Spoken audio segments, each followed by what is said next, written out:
Liberté, mais quelle liberté? La liberté, liberté chérie qui combat avec ses défenseurs, ou la liberté selon Manon Roland?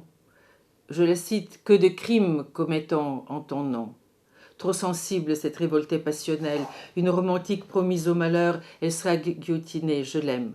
Mais je vous rappellerai une autre version de la liberté qu'on a tendance à oublier quand on ne trouve pas d'autre moyen de se libérer que de contester, de transgresser, d'attaquer, de défier l'obstacle, d'abattre l'autorité, de découdre avec le pouvoir, les interdits, etc. Ces attitudes sont nécessaires, sont inévitables.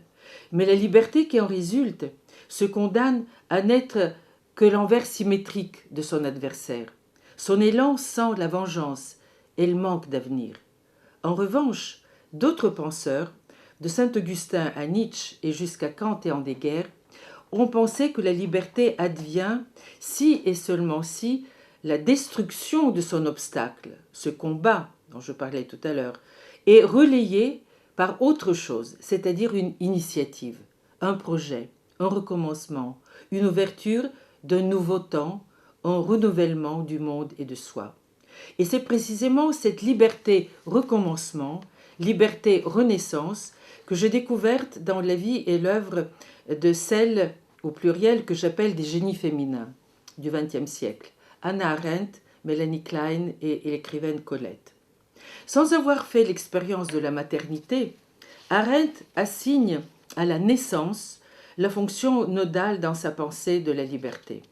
C'est, dit-elle, parce que les hommes naissent étrangers et éphémères que la liberté, comprise comme une capacité de recommencer, se trouve fondée ontologiquement, dit-elle en substance.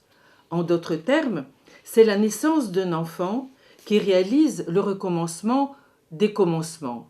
Et en ce sens, c'est la naissance qui apparaît comme la condition sine qua non des autres libertés possibles, des autres recommencements plus modestes, plus symboliques, plus factuels que vous serez amenés à faire dans votre processus d'être né.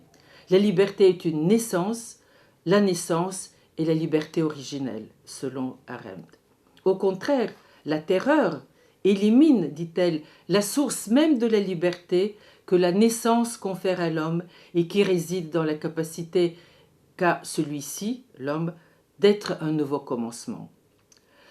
L'autre génie féminin, Melanie Klein, dans ma trilogie, se livre, renaît elle-même dans ses fantasmes infantiles quand elle mène la cure psychanalytique avec les enfants qui sont venus la consulter. Grâce à sa projection de son propre inconscient sur l'inconscient de l'enfant, mais cependant toujours attentive à l'intimité de ses petits patients, Mélanie parvient à nommer, à faire renaître l'indicible trauma de l'autre, à faire nommer ce trauma avec des mots d'enfant. Et c'est bien Mélanie, la post-kleinienne, comme Winnicott, qui nous invite à penser que la cure analytique est un recommencement, une renaissance. La Mélanie a créé la psychanalyse non seulement comme une levée du refoulement sexuel, mais comme un renouvellement de la capacité de penser. Mais c'est la grande Colette qui non seulement fait scandale en prenant des libertés avec la morale, amante des lesbiennes et de jeunes filles aussi de son second mari, c'est elle qui parvient à créer dans la langue française un style qui libère nos corps et la chair de nos sensations.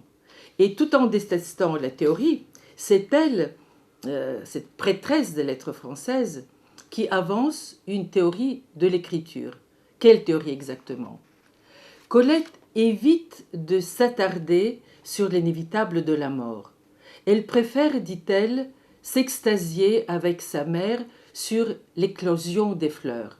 Et je la cite, « Plus que sur toute autre manifestation vitale, je me suis penchée toute mon existence sur les éclosions. C'est là pour moi que réside le drame essentiel, mieux que dans la mort, qui n'est qu'une banale défaite. Fleurissement du cactus rose, épanouissement des plantes, naissance des enfants, cette femme qui n'a pas été elle-même une mère idéale, loin s'en faut, trouvera dans l'écriture aussi dans l'écriture surtout, ce rythme qui est le sien et qui est toujours celui de l'infini, infini, recommencement. Je le cite encore, faire peau neuve, reconstruire, renaître n'a jamais été au-dessus de mes forces. Fin de citation. La naissance d'un enfant serait donc l'acte de liberté fondamentale, car rouvrant à l'infini des pulsations du temps humain, à l'infini de la régénération. Salut aux mères, bien entendu. Mais la naissance physique ne suffit pas. La liberté des corps s'obtient, en définitive, quand elle s'écrit en biographie. C'est dire que la liberté n'advient que dans la renaissance psychique, dans la créativité, dans ce recommencement qu'est le langage de l'écriture.